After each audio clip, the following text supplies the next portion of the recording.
बिस्मिल्लाहिर्रहमानिर्रहीम। अस्सलाम वालेकुम। जस्टिस काजी फैसल साहब हुदैबिया केस बंद करने की मज़ीद वजूहात लिखते हुए कहते हैं कि शरीफ ख़ानदान के अफराद के ख़िलाफ़ हुदैबिया रेफरेंस साल 2000 में दायर किए गए थे।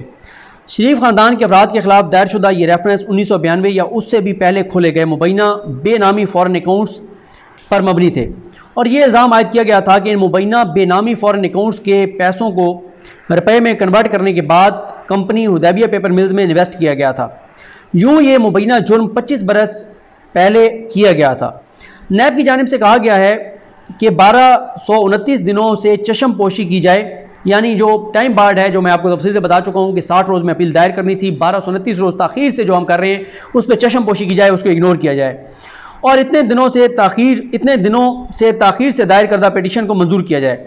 लेकिन हमने इससे पहले कि 17 बरस नैब की तहकीकात, प्रोसिक्यूशन और केस को इल्तवा का शिकार करने जैसे अवामिल से गाफिल नहीं हो सकते कि नैब ने 17 बरस तक तहकीकात, प्रोसिक्यूशन और ये सारी चीज़ों को जो पेंडिंग रखा है इससे हम गाफिल नहीं हो सकते। फेयर ट्रायल और ड्यू प्रोसेस को आइन में तरमीम करके 18वीं तरमीम में बुनियादी हकूक़ का दर्जा दे दिया गया है। मज़ीद रहनुमाई आइन में दिए गए प्रिंसिपल ऑफ पॉलिसी से ली जा सकती है। इनमें फौरी इंसाफ की शिक शामिल है। आइन में एक और बुनियादी हकूक़ का जिक्र है।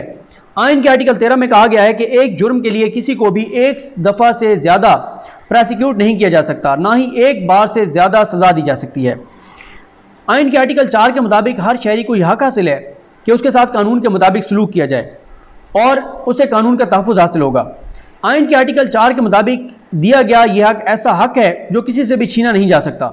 इन तमाम आइनी तरामीम को इकट्ठा पढ़ें तो ये वाज़े हो जाता है कि कोई शख्स अपने खिलाफ मुकदमा चलाने वाली एजेंसी का गैर मुअय्यना मुद्दत तक इंतज़ार नहीं कर सकता कि वो एजेंसी उसे प्रोसिक्यूट करे और जिसके खिलाफ मुकदमा चलाया जाए वो गैर मुअय्यना मुद्दत तक अपने मुकदमे के खात्मे का मुंतज़िर रहे। क्योंकि काजी साहब इससे पहले जो मैं आपको वजूहात बता चुका हूँ उसमें बता चुके हैं कि सारी जिम्मेदारी नैब की है कि नैब ने डिले किया, नैब का कंडक्ट ठीक नहीं था, नैब ने केस नहीं चलाया, मुशर्रफ ने डील कर ली, मुशर्रफ ने बाहर भेज दिया, ज़बरदस्ती भेज दिया। ये सारी बातें काजी साहब की मैं आपको पहले बता चुका हूँ।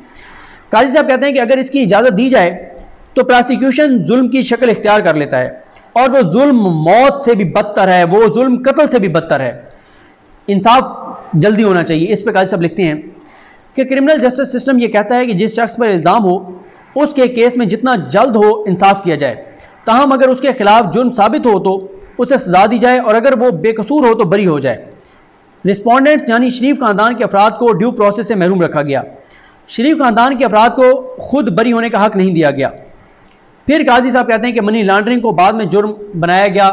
इस पर काजी साहब लिखते हैं कि हुदैबिया के फाइनल रेफरेंस में इल्ज़ाम लगाया गया है कि नवाज शरीफ और शहबाज शरीफ ने गैर कानूनी दौलत छुपाने के लिए और उसे लॉन्डर करने के लिए फ़र्जी फ़ॉरेन करेंसी अकाउंट्स खोले थे। ये वाज़े नहीं है कि दौलत को लॉन्डर करने का हवाला मनी लॉन्ड्रिंग का इल्ज़ाम है।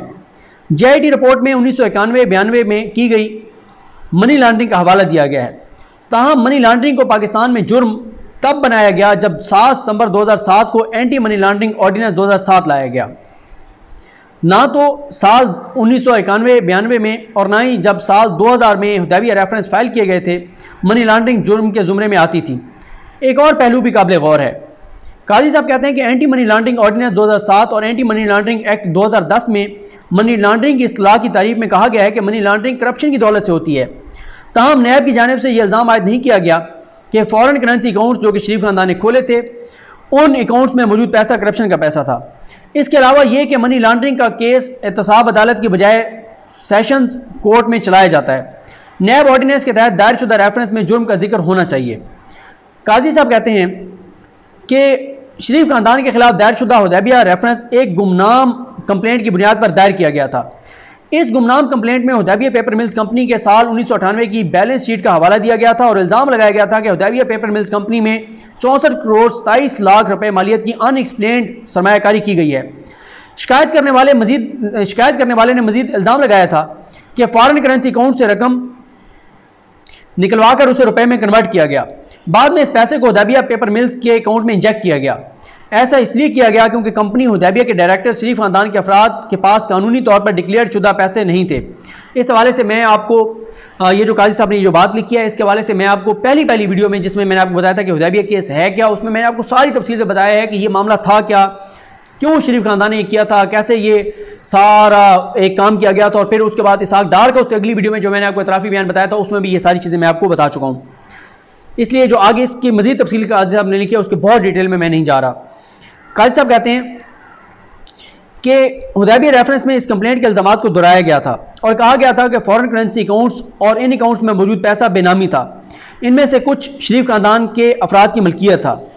हमने पूछा कि क्या रिस्पोंडेंट्स यानी शरीफ ख़ानदान के अफराद को बुलाकर उन्हें इन इल्ज़ामात के बारे में बताया गया। इस पर फाजिल प्रोसिक्यूटर ने जवाब दिया कि इस चीज़ की तस्दीक के लिए रिकॉर्ड पर कुछ दस्तयाब नहीं। हुदैबिया रेफरेंस में यह इल्ज़ाम नहीं लगाया गया कि रिस्पोंडेंट्स यानी शरीफ ख़ानदान के अफराद के असासे मालूम ज़राए आमदन से ज़ायद थे। नवाज शरीफ के नैब पर असरअंदाज होने का मामला, इसमें काजी साहब लिखते हैं कि चूँकि नैब की जानिब से इल्ज़ाम लगाया गया है कि नवाज शरीफ नैब पर असरअंदाज हुए, इस पर हमने फाजिल प्रोसिक्यूटर से नैब के चेयरमैनों के नाम, उनके दौरानिया और उन्हें तैनात करने वालों की तफसीलात पूछी। नैब की जानिब से ये इंफॉर्मेशन जो है वो फराहम की गई। मुशर्रफ की जानिब से लगाए गए नैब सरबराहों की तफसील, ये आगे मैं आपको तफसील बताता हूँ और फिर आगे बात करते हैं। एक मिनट ये मैं आपको बता लूँ। पहले वो कहते हैं कि मुशर्रफ ने लगाया लेफ्टिनेंट जनरल सैयद मोहम्मद अमजद को 16 नवंबर 1999 था 25 सितंबर 2000 तक। फिर लेफ्टिनेंट जनरल खालिद मकबूल को 26 सितंबर 2000 था 26 अक्टूबर 2001 तक। लेफ्टिनेंट जनरल मुनीर हफीज़ को लगाया 1 नवंबर 2001 था 31 अक्टूबर 2005 तक। लेफ्टिनेंट जनरल शाहिद अजीज़ को लगाया 11 नवंबर 2005 था 3 जुलाई 2007 तक। पीपल्स पार्टी की हुकूमत के दौरान लगाए गए नैब सरबराहों की तफसील, नवीद हसन को लगाया गया 6 जुलाई 2007 था 14 जून 2010। जस्टिस रिटायर्ड दीदार हुसैन शाह को लगाया गया 8 अक्टूबर 2010 था 10 मार्च 2011 तक। एडमिरल रिटायर्ड फसी बुखारी को लगाया गया 16 अक्टूबर 2011 था 28 मई 2013 तक। नवाज शरीफ के दौर में लगाए गए चेयरमैन नैब। मेजर रिटायर्ड कमरुज़्ज़मान 11 अक्टूबर 2013 था 10 अक्टूबर 2017। जस्टिस रिटायर्ड जावेद इकबाल 11 अक्टूबर 2017 था।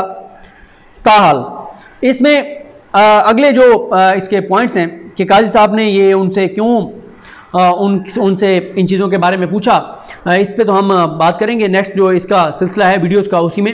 तो अब तक जो मैंने आपके सामने वीडियोस रखी उसमें मैं आपको पहली वीडियो में बता चुका हूँ हुदैबिया केस था क्या, दूसरी में आपको इसहाक डार के इतराफ़ी बयान बता चुका हूँ, तीसरा मैं आपको बता चुका हूँ सुप्रीम कोर्ट में पनामा केस में नईम बुखारी साहब ने क्या कहा, इमरान खान की दरखास्त में क्या था, खोसा साहब ने क्या लिखा, क्यों ये अपील दायर हुई। अपील दायर होने के बाद पिछली जो अब वीडियो कर रहा हूँ इससे पिछली 3 वीडियोज़ में मैं आपको ये बता चुका हूँ कि काजी फाइज ईसा साहब ने जो तहरीरी फैसला लिखा है जिसमें 3 जजेस शामिल थे, जस्टिस मुशीर आलम साहब, जस्टिस मज़हर आलम मियां खेल साहब और काजी फाइज़ साहब, लेकिन फैसला काजी फाइज ईसा साहब ने लिखा। और ये भी आपको बता चुका हूँ कि उस केस की समाअत के दौरान 90% टाइम जो है वो काजी फाइज़ साहब ने सवालात किए, टाइम उन्होंने कंज्यूम किया और तहरीरी फैसला भी उन्होंने लिखा है। तो इस पे मैं सारा बात कर चुका हूँ। इस पे अब नेक्स्ट वीडियो में मैं आपको बताऊँगा कि इसका क्या उन्होंने कंक्लूड किस तरह से किया है कि ये जो उन्होंने चेयरमैन नैब जो है मुख्तलिफ उनके नाम, तो अब तक की जो वजूहत थी वो मैं आपको बता चुका हूँ। नेक्स्ट वीडियो में दीगर वजूहत पर बात करेंगे, क्यों हुदैबिया केस बंद किया गया था। मुझे अपनी दुआ में याद रखें। लकीम हम सबका हामी नासरो। अल्लाह हाफ़िज़।